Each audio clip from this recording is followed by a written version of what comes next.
శ్రీ గురుభ్యో నమః. మహాగణాధిపతి నమః. శివాయ గురు నమః. శ్రీ కామేశ్వరుడు నమః. నేను మీ సోమేశ్వర శర్మ సిద్ధాంతి. మేషం నుండి మీనం వరకు ఉన్నటువంటి రాశి ఫలితాలు నా పరిజ్ఞానం సహకరించే మేరకు ఈ వారం రాశి ఫలితాలను తెలియజేస్తాను. ఈ రాశి ఫలితాలు ఈ నెల 10వ తారీఖు నుండి 16వ తారీఖు వరకు వర్తిస్తాయి. ముందుగా గోచారం.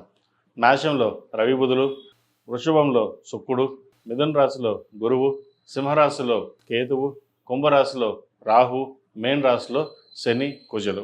మేన్ రాశి వారికి ఈ వారం చాలా వరకు అనుకూలంగా ఉంది. ధన సంపాదన బాగుంటుంది. ఖర్చులు అధికంగా ఉంటాయి. వ్యయ లాభాధిపతి అయిన శని జన్మరాశిలో ఉన్నారు. ద్వితీయాధిపతి అయిన షష్టమ, చతుర్థ, సప్తమాధిపతి అయిన బుధుడు ద్వితీయంలో, అదేవిధంగా షష్టమాధిపతి అయిన రవి ద్వితీయంలో ఉన్నారు. కుటుంబ స్థానంలో చక్కగా రావాల్సిన బెనిఫిట్స్ ఏవైతే ఉన్నాయో మీకు లభిస్తుంది.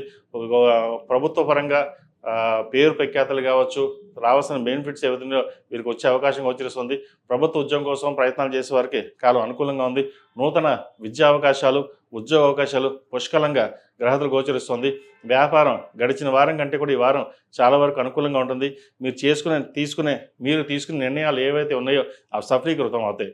ఏదైనా సరే 10 మంది సలహాలు తీసుకోండి, కానీ నిర్ణయం మటుకి మీద అయి ఉండాలి. అదేవిధంగా క్రెడిట్ కార్డుకి, పర్సనల్ లోన్కి ఎంత దూరంగా ఉంటే అంత మంచిది. విహారయాత్రలు, దైవ దర్శనాలు ఎక్కువగా చేసుకుంటారు. ఏలినాటి శని నడుస్తుంది. చక్కగా 8 సోమవారాలు రుద్రాభిషేకం, 8 శనివారాలు శనికి తైలాభిషేకం చేయించడం చెప్పదగినది. దానివల్ల చాలా వరకు కొన్ని ఫలితాల నుంచి మంచి ఫలితాలు అందుకోగలుగుతారు. అదేవిధంగా ఎప్పుడు స్థిరాస్తి కొనుగోలు చేసిన వాటి విలువ ధర పెరగడం, అదేవిధంగా అప్పులు తీర్చాలి, ఎలా చేయాలి అన్న ఆలోచన ఉంటుంది. అయితే అప్పులు తీర్చే విషయంలో మటుకి ఒక క్లారిటీతో ఉండాలి. ఎందుకంటే మీ చేతిలో ఎంత డబ్బు ఉన్నా సరే నిలవదు, ఎంతైనా ఖర్చు అయిపోతుంది. దానికైనా పరిష్కార మార్గం చూసుకుని సాధ్యమైనంత వరకు ఖర్చులు తగ్గించుకుని అప్పులు తీర్చే మార్గాన్ని వెతుక్కోవడం చెప్పదగింది. సంతానానికి సంబంధించిన విద్యా విషయాలు ఈ వారం చాలా వరకు చక్కగా ఉన్నాయి. మంచి రాణింపు, గుర్తింపు తెచ్చుకోగలుగుతారు. ఈ రాశిలో జన్మించిన స్త్రీలకు వృత్తి ఉద్యోగాల పరంగా, వ్యాపార పరంగా మంచి కలుసుబోడుతనంగా ఉంటుంది.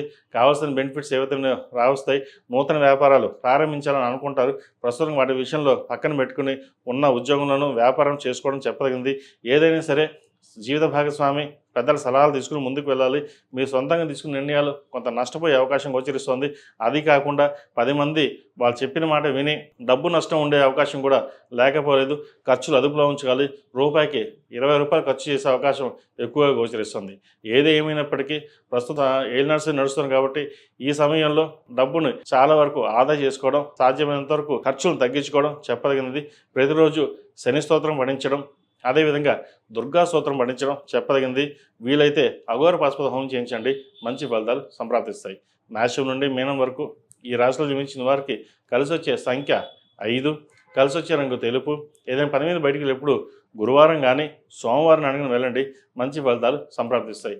మేషం నుండి మీనం వరకు ఉన్నటువంటి రాశి ఫలితాలు నా పరిజ్ఞానం సంకరించిన మేరకు ఈ వారం రాశి ఫలితాలు తెలియజేశాం. సర్వే జన సుఖినో భవంతు, లోక సంస్థ సుఖినో భవంతు.